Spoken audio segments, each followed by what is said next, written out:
સર્વે। જે ગામની પૂર્વ દિશા ગિરિકંદ્રાવથી સુશોભિત છે અને જ્યાં જનકમુનિ મહારાજ અને સંત વેલનાથ જેવી દેવી આત્મા જન્મ લીધો છે, તે ગામની શ્રી જનકમુનિ મહારાજ પ્લાસવા કન્યા શાળાનો વિદ્યાર્થી હું વાઘેલા દક્ષિત આજે આપ સૌને નતમસ્તક સાષ્ટાંગ પ્રણામ કરું છું અને કાવ્ય પઠન કરું છું। વિષય છે જય જય ગરવી ગુજરાત। ફરીએ ભલે ને દેશ વિદેશ પણ મારા માટે અનમોલ છે આ ગુજરાતની ધરતી।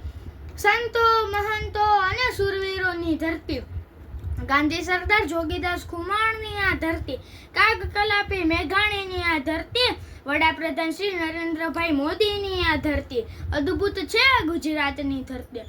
વીરપુરના જલારામ બાપા સીતારામ આપાગીગા અને ચેલૈયાની ધરતી, ગંગા સતી પાનભાઈ અને નરસૈયાની ધરતી, ગ્રુપ ઓફ અંબાણી અદાણી અને સવાણીની ધરતી, અનમોલ છે આ ગુજરાતની ધરતી। રાણીની વાવ, સૂર્ય મંદિર અને સિદ્ધિ સૈયદની જાળી, સોમનાથ દ્વારિકા અને પાલીતાણાના જૈન દેરાસરો, અંબાજી પાવાગઢ અને ગિરનાર પર્વતની આ ધરતી, નર્મદા તાપી અને અરબી સમુદ્રની આ ધરતી, અનમોલ છે આ ગુજરાતની ધરતી।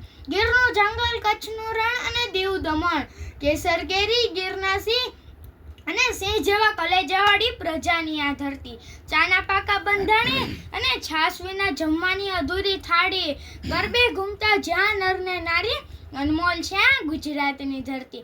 આરોગ્ય ભલે પિઝા બર્ગર અને ભાતની વાનગી, પણ લાડવા લાપસી કુલેરની આ ધરતી, ખમણ ગાંઠિયા અને ભજીયાની આ ધરતી, અનમોલ છે આ ગુજરાતની ધરતી। અદ્ભુત છીએ અમે ગુજરાતી। અસ્તુ। જય હિન્દ, જય ભારત, જય જય ગરવી ગુજરાત।